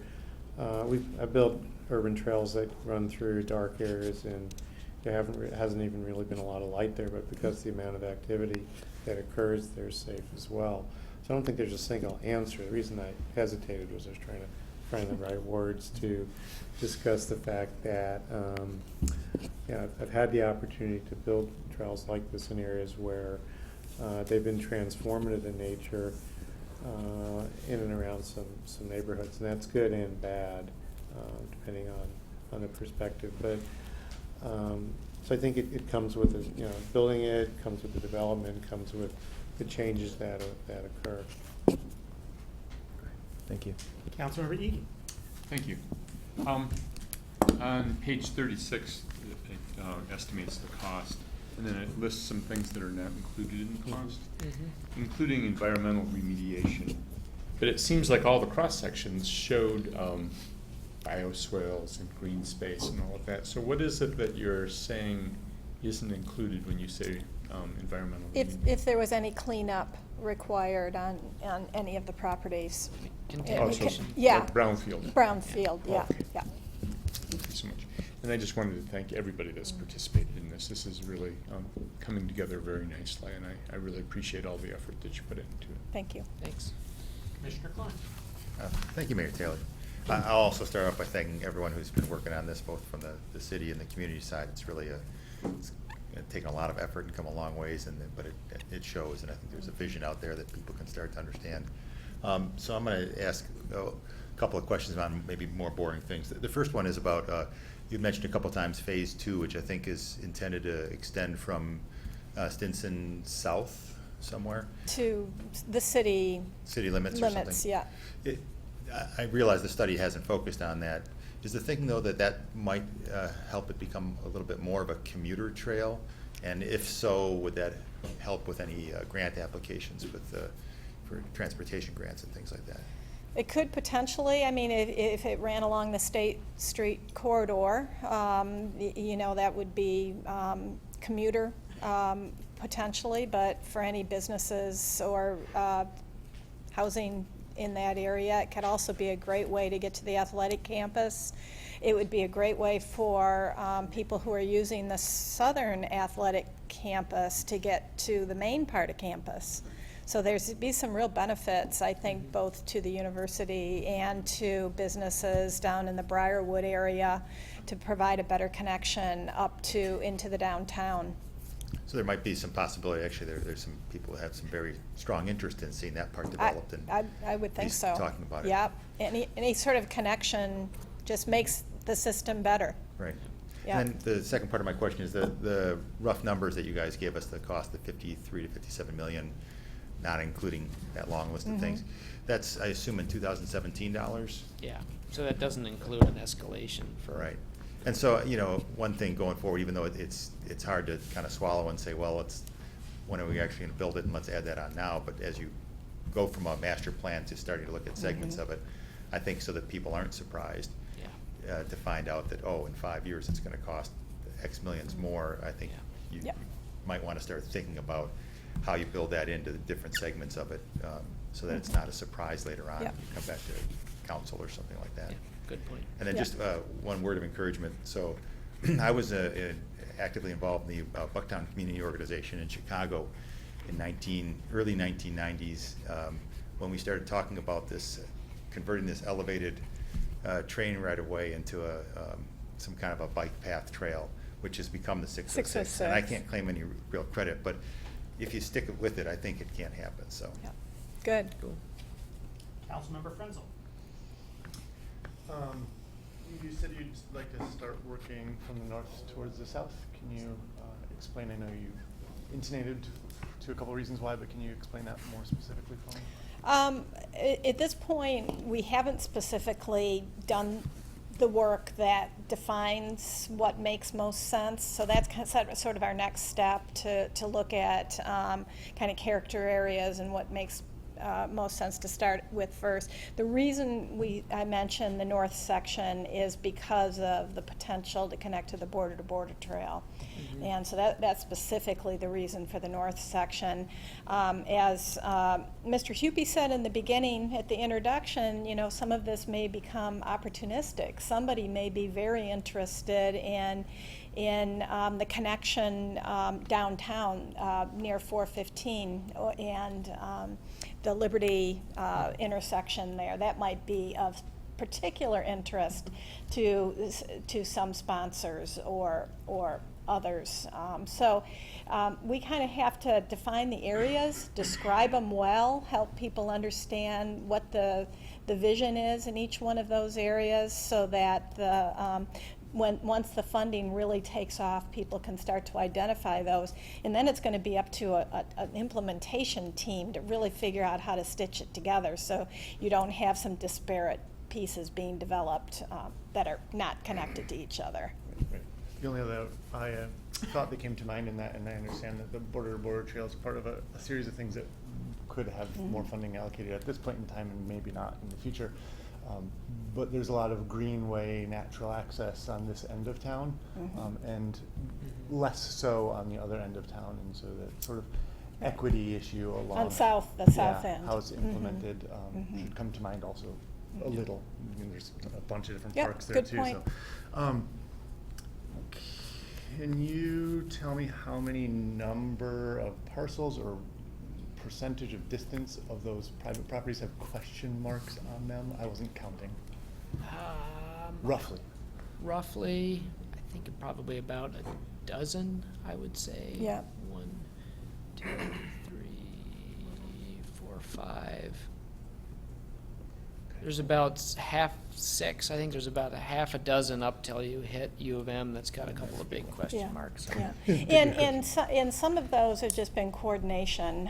You know, put phone calls there. The Conservancy has actually made all those initial contacts. So it's just a matter of not connecting schedules yet. Totally appreciate that. Yeah. A very specific question. You had noted that the goal on grade was 20 foot of pavement, including both, and that the elevated was 15. Is that correct? And how do you rectify that? How do we rectify that? I mean, that's ultimately kind of a cost question too.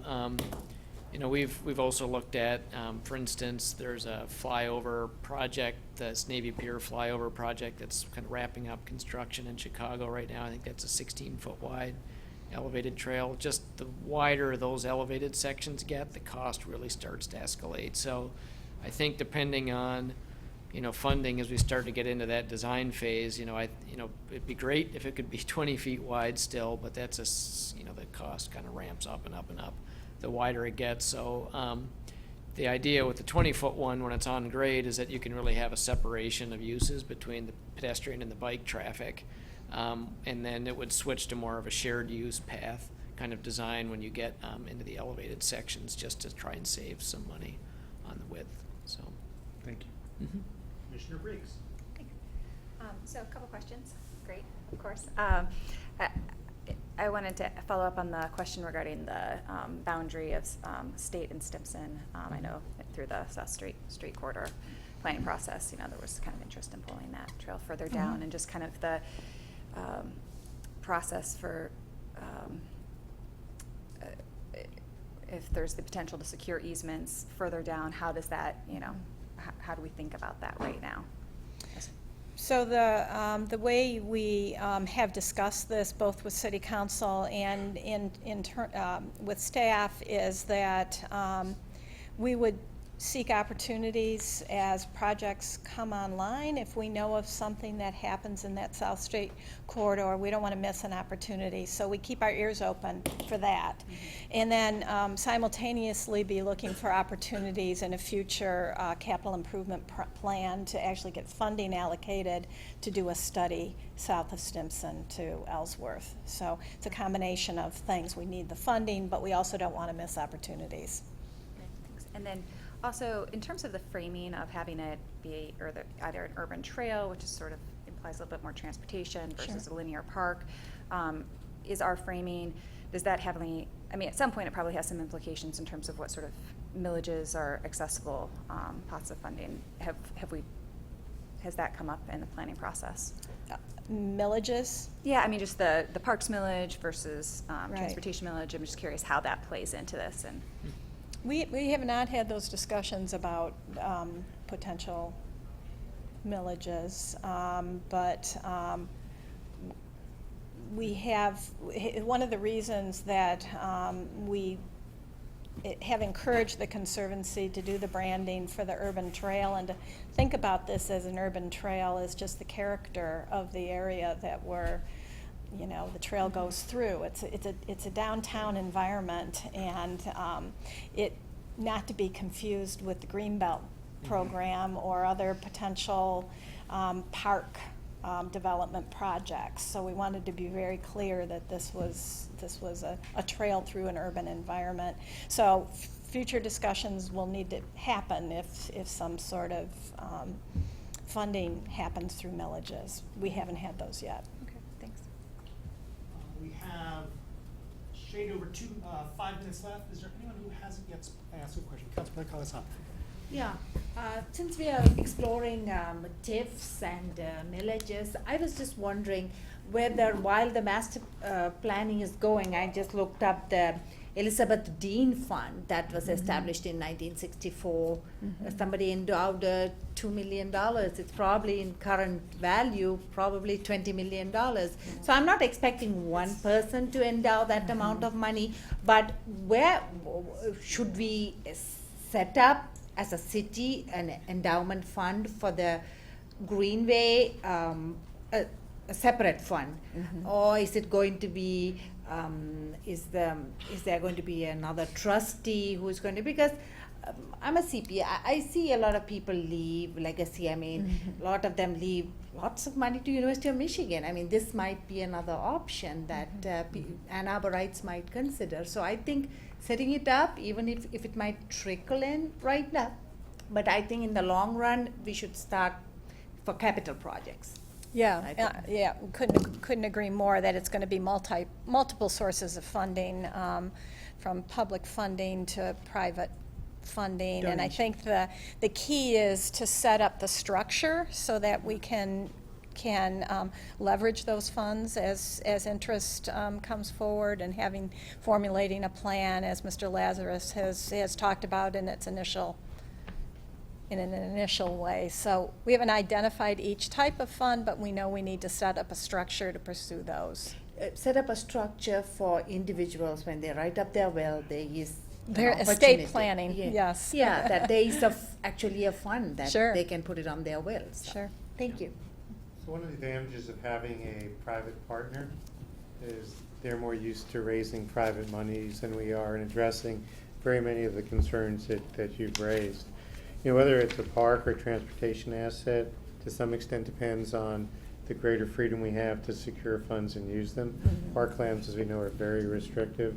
Transportation assets tend to be a little bit more permissive in their usage. So, but embarking down the path of having a facility that's privately funded is kind of a new endeavor, and I think that's why looking at the members of the Conservancy who have more experience in doing that kind of fundraising is a big asset for us.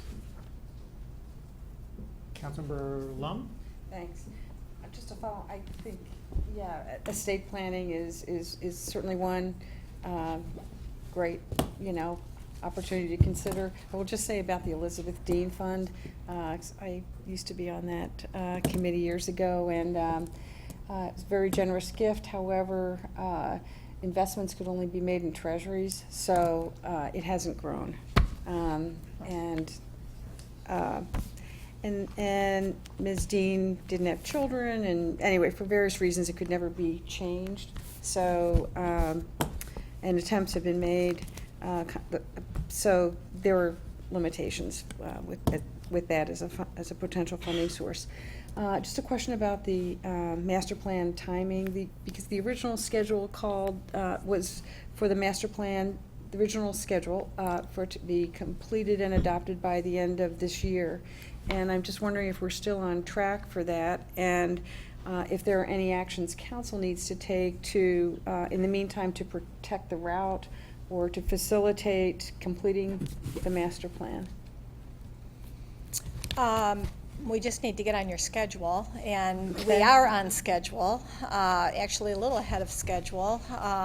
So we will be starting our approval process in early fall by first speaking to, presenting to commissions and the DDA, and then we're hoping to come in front of Planning Commission by the end of the year, and then City Council shortly thereafter. And that will provide the opportunity for all the public input that, don't you have to issue, when you do a master plan, it's circulated Jurisdictional, formally and- yeah, jurisdictional review. It includes that 40-day review period 40-day of review sending period, it out. okay. So that's been baked into our Okay. timeline, and it all fits rather neatly.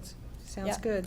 Thanks. And I'm just wondering if there are any development projects now in the pipeline that would have an impact on the framework plan. Looking at- We've got one project that's under consideration that we've already talked with the developer. It's not actually on the framework plan, but we're, because this wasn't done at the time that was started, we've already started initiating those conversations. But it's something we're very attuned to. We routinely are checking in with being part of the project management team and working with systems planning throughout this process as new proposals come up. As many people have mentioned, it's a great opportunity to plug in some of those pieces, and we've already had some success, obviously. Excellent. Thank you. Well, we've hit 8:45, so just let me say thank you so much to the team, the presenting team, and of equal and importance to everyone that has given their time, effort, and intelligence and experience and so forth to what we've, the presentation that we've seen before us, the great work that's done to make it so. It's a long-term and profoundly exciting project for us, and so thank you. We are looking forward to the next excellent step. You're most welcome. Thank you for the time. Thank you. So we now come to public comment general time. Public comment general time is an opportunity for members of the public to speak to council and the community about matters of municipal interest. To speak at public comment general time, one need not have signed up in advance. Speakers will have 3 minutes in which to speak, so please pay close attention to our clerk, who will tell you that your 3 minutes are up. If you require assistance in speaking before council, we'd be delighted to provide it to you, and as a matter of courtesy, we may have only one person speaking at a time. Is there anyone who would like to speak at public comment?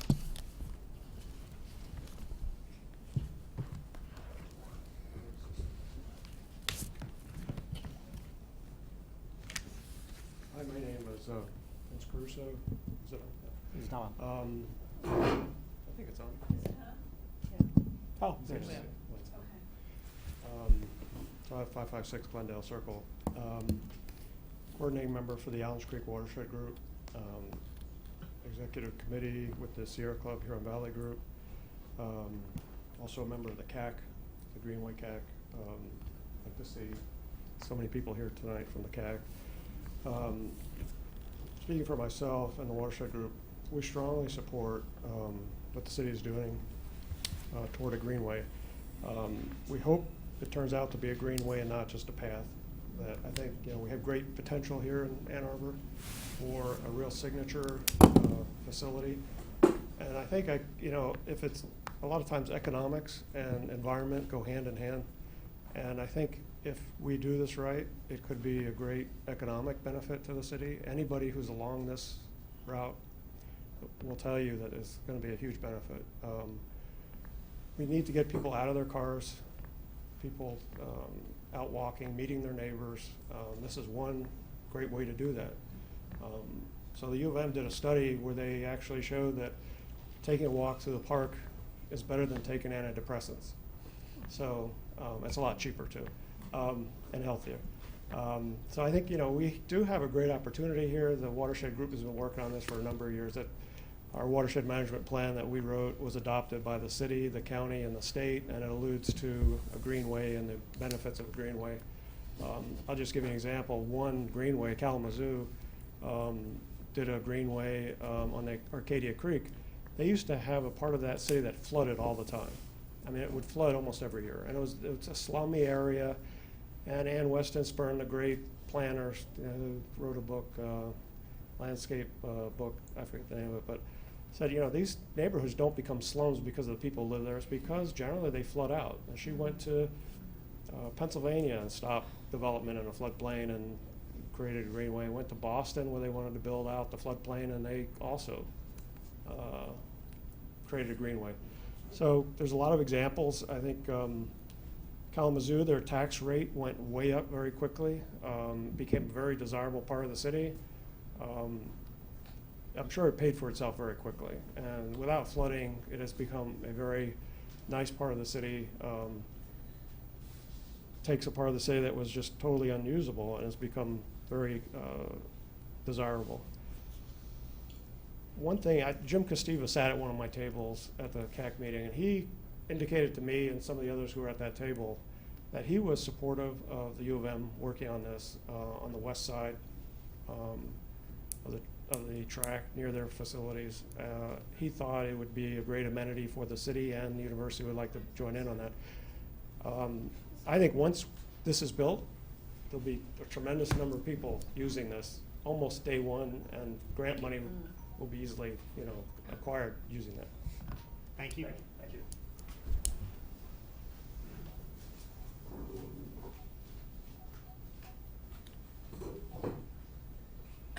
Jim Ogenson. So I thought, when I saw this meeting, I said, I can find out what's happening with the Greenway project and talk to both City Council and the Planning Commission at the same time.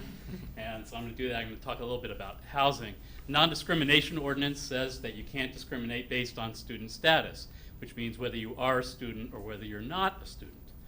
There was a housing project up by North Campus, by Broadway. I forget the names keep on changing. I think it's the Courtyard, right? And so in order for fire safety, you needed 2 levels of easement for the planning to go through. And so they needed an easement from the university. And the university said, okay, we'll give you your easement, but everybody who lives there has to be a student. And you have to demonstrate to us that they're actually current students and report to us.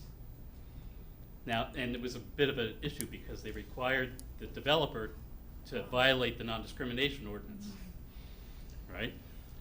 So, so there was a situation where the university, it's one of those mind-boggling things where they, really? But they did, right? Just remember that when you're dealing with the university. Downtown, when you think about that, the Zaragon West, when that was the first big development that happened when the rezoning of downtown happened, there was right next to the Cottage Inn, and my interest was what happens when they redevelop the Cottage Inn, right? Because it's still in D2, is that going to conflict with the designs? So I went to that meeting and they were talking about it. And the Planning Commission was asking the developer about parking and how's that going to work. And one of the members of the development team said, that's what the library lot is for. And it was the first project, and there was sort of a pregnant pause, and then everybody kind of stopped. You're not supposed to talk about that, right? Here we are, right? There are no student towers downtown. They are large projects that are marketed to students. But over time, 50 years from now, we need to see, are there going to be alternative uses for that? Are there going to be young professionals going into those spaces? When you do the planning, make sure that you accommodate that possibility and don't allow those projects to be geared just for students, because eventually you may have to have a situation where the inside, so if you have just 5-bedroom apartments and all that kind of stuff, right? That's going to be that could be a problem down the road in terms of doing that. But eventually, remember, you're not going to take out Tower Plaza, right? That's the level of the development that we're doing right now. You're not going to, like some places where, it's old grade C space and you just kind of, build something else, right? It's going to be there for a very long time. And so just keep that in mind when you're doing those projects. We need to think that through, think where people are going to park. Because when I lived in Silver Spring in one of those developments, I had my car. Thank you. Thank you. Is there anyone else who'd like to speak at public comment?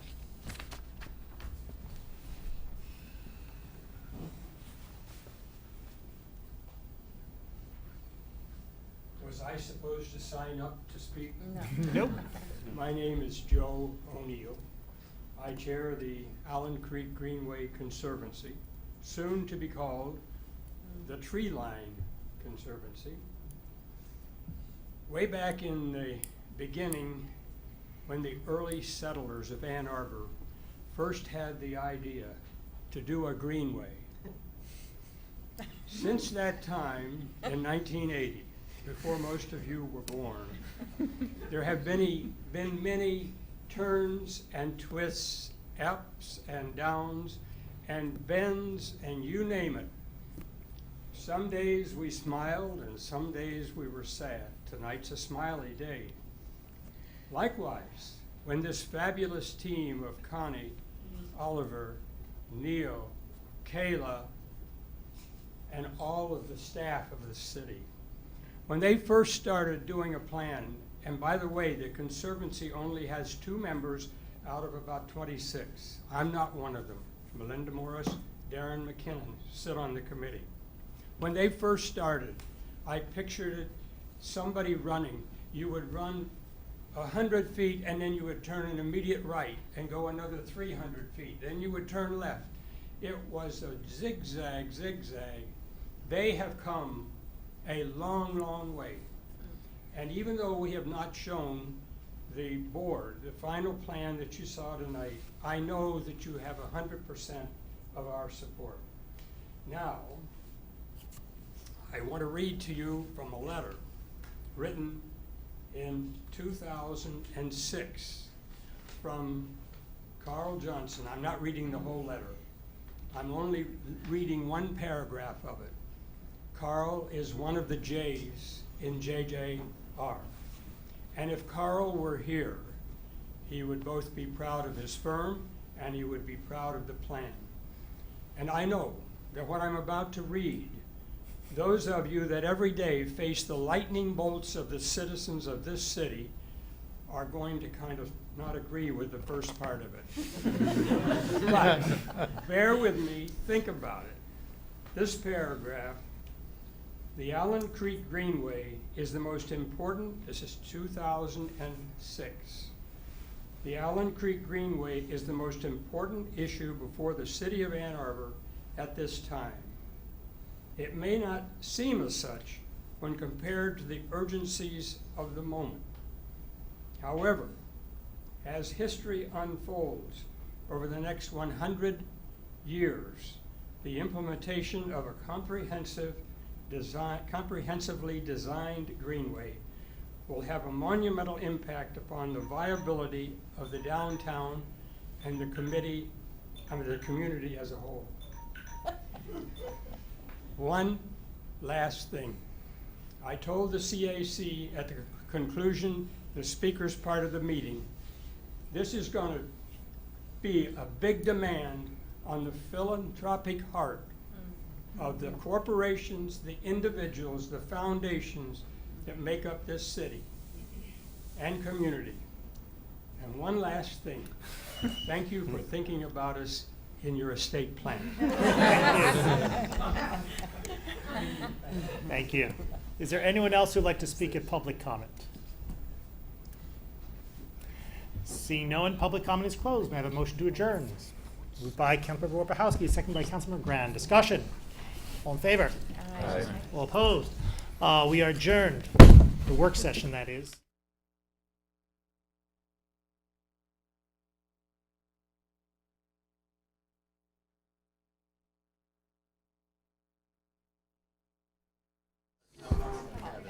Anissa, a special meeting agenda. All right. Sorry, questions. Yeah. I can answer those. All right. My apologies. We're gonna take 2 seconds.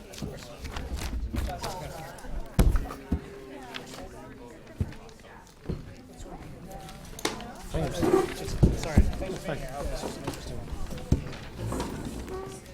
I've been remiss in not thanking Planning Commission too. You know, we don't get to see you all very often. You know, We just stay here. guess what? Well, thank you for being here. No, I thought it was, no, I appreciated that. One of my fears is this is going to be a trade change. And so it's going to be hard to imagine coming up with some next phase. But so be it. As long as we don't pass up on Okay, let's get this session meeting started. I don't expect it'll take particularly long. We may even have time to break move along. So, welcome. Are these on? Because this is. I believe, I don't know whether they're on or not. Well, that would be funny. Closed session Welcome to the June 12th special session of the Ann Arbor City Council. Would the clerk please read the order and notice of call of special session? Notice is hereby given that a special session of the City of Ann Arbor City Council will be held on Monday, June 12, 2017 at 9 p.m. at the CTN Studio located at 2805 South Industrial Highway, Suite 200 in Ann Arbor, Michigan for the following purpose of considering the city's right of first refusal and the Botsford Trust property sale. Any other business may be acted upon only with unanimous consent of council.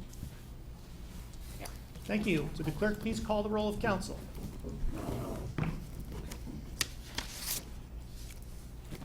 Councilmember Smith? Present. Councilmember Kalasapathy? Here. Councilmember Ackerman? Councilmember Warpahowski? Here. Councilmember Lum? Here. Councilmember Eaton? Here. Mayor Taylor? Here. Councilmember Westfall? Here. Councilmember Graydon? Oh, here. Councilmember Frenzel? And Councilmember Grant? And Councilmember Ackerman just arrived. You have a quorum.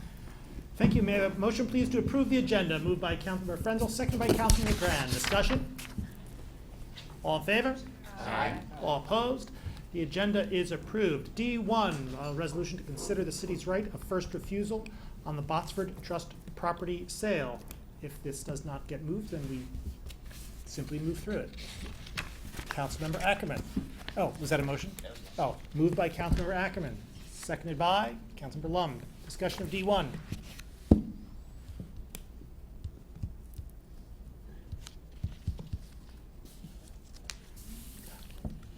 All in favor? All opposed? no. The resolution is denied. We now come to public comment general time. Public comment general time is an opportunity for members of the public to speak to council and the community about matters of municipal interest. To speak at public comment general time, one need not have signed up in advance. Speakers will have 3 minutes in which to speak, so please pay close attention to the city clerk, who will notify you that your time is expired. As a matter of courtesy, we may have only one person speaking at a time. And finally, if you require assistance in speaking before council, we'd be delighted to provide it to you. Is there anyone who would like to speak at public comment? Seeing no one, public comment is closed. May I have a motion please to adjourn? Moved by Councilmember Westfall, seconded by Councilmember Lum. Discussion. All in favor? Aye. All opposed? We are adjourned.